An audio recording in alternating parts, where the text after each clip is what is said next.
So you understand the basics of investing, but it sounds kind of complicated. And if the value of investments can go down, then isn't it also risky? Why not just put money in a savings account instead? Wouldn't that be safer? Well, obviously people do still choose to invest, so let's take a look at why.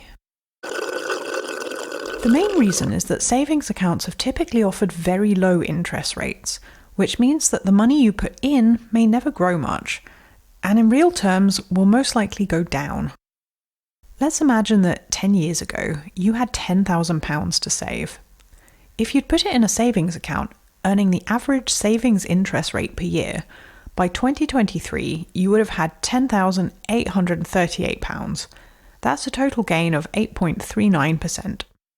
But if instead you'd invested the money in this Vanguard All-World ETF, which broadly represents the global stock market, you could now have over £21,000.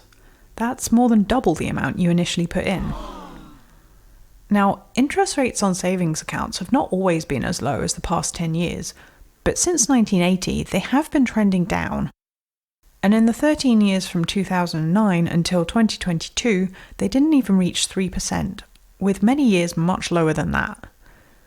But you might be thinking, well, 1 or 2% sounds okay, I'd rather take that than risk losing my money. Unfortunately, savings accounts do actually lose money, just not in the way you might think.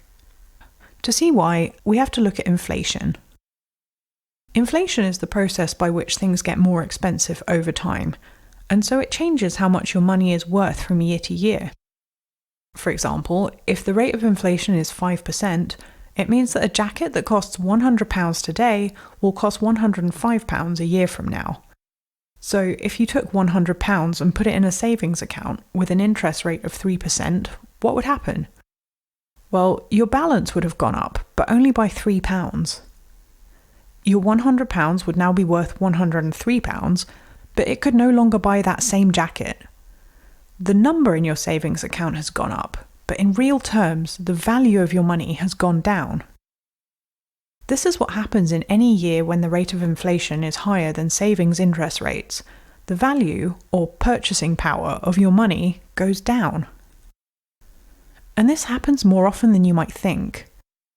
In fact, if you've had any cash savings since 2017, you've already been losing money since then. Today, as I'm making this video, you can actually get some of the best savings interest rates we've seen for over a decade. But as the top rates are all still below inflation, even those accounts are losing money. By comparison, the global stock market has returned an average of more than 11% per year since 1980.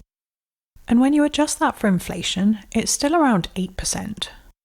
So if we look at the rate of inflation next to the average savings interest rate and the global stock market gain over the last 10 years, you can see that investing in the stock market was the only way to not lose money. So that's the main reason people still choose to invest. If you're curious to start investing yourself, I have lots more beginner-friendly tips on this channel.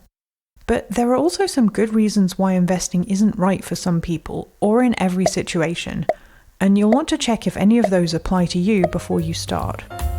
We'll talk about what those things are in this next video.